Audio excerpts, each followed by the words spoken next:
While industry has failed to do any peer-reviewed studies on smart meters and health effects, a growing body of independent research is now starting to accumulate.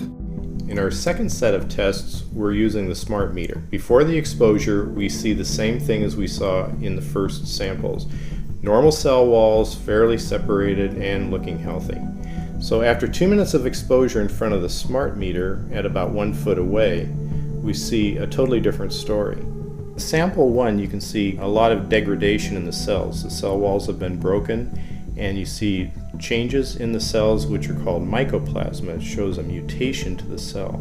In the second sample, we see a different type of degradation to the cell membranes. You can see a corrugation here. This is called bottle cap formation, and it's known that this occurs due to oxidation or exposure to free radicals. So this third subject, when we did her sample, she had to be pulled away from the meter after 45 seconds because she complained about an increasingly severe headache.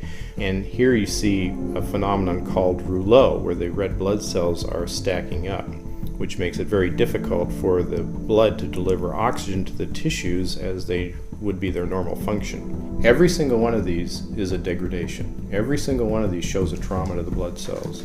And that came from something, and the only variable was the smart meter. What's going on here? This is a wireless device which is unproven scientifically, which all the evidence so far proves is dangerous or questionable, which should therefore be studied intensely before it's released to the public.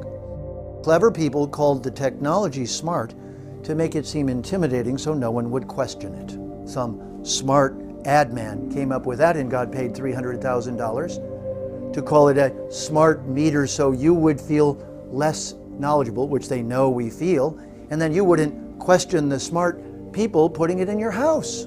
So I call them not smart meters, dangerous meters.